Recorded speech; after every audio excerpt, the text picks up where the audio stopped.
I didn't prepare you for this one, but I just saw it on a GA collection, something or other on Instagram, and I had to bring it up here. Look at some of these hairstyles from the 1978 Players of the Year.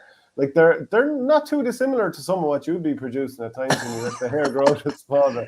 But look there on the right. By the way, isn't it notable that this was sponsored by is that Carol's Ham or Carol's Cigarettes? No, I think it's Carol's Cigarettes, to the best of my knowledge. Yeah, you wouldn't be having that these days. But do you see there, John Horgan with Cork? That hairstyle. Now he won Hurler of the Year in 1978.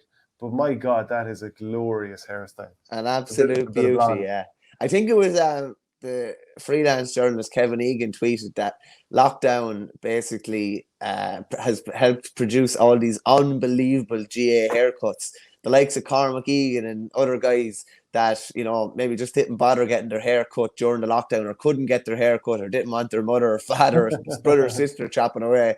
But there's definitely a lot of really interesting cuts in there. Like John Horgan's is classic, yeah, in fairness. Seamus Durac's a really interesting one, Shane. Seamus Durac won 3 All-Stars without playing a championship match in Croke Park.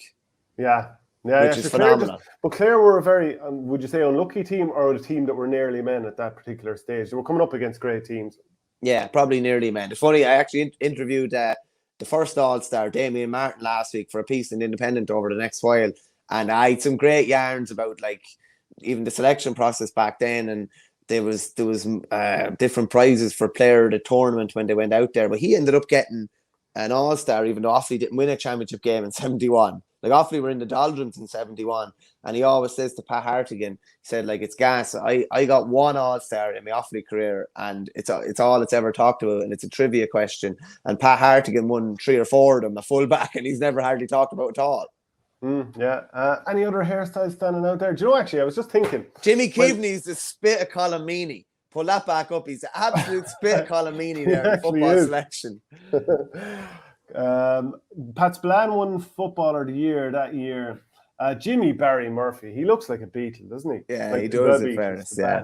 Jeez, like, that's unbelievable stuff. I'll never forget, Shane, it was that Jimmy Barry was inducted into the Croke Park Hall of Fame a few years ago, and Derek Foley was there from the start. Derek's a great character. I used to work with him, yeah. Yeah, he'd throw his hand to anything, but he'd always be looking outside the box. And I remember him throwing a question at Jimmy Barry Murphy, like directly to Jimmy, basically comparing Jimmy to George Best.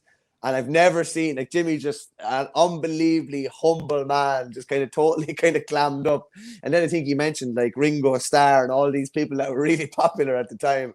It was comical, but Jimmy was some player, and he was an absolute style icon as well. Yeah, that wouldn't be unlike Derek Foley at all. He does like to throw in and out a sidewinder here and there. If you enjoyed this piece of content, please follow us on YouTube by hitting the subscribe button in the bottom right-hand corner of the page, which helps the channel grow. And if you want audio podcasts, go to patreon.com.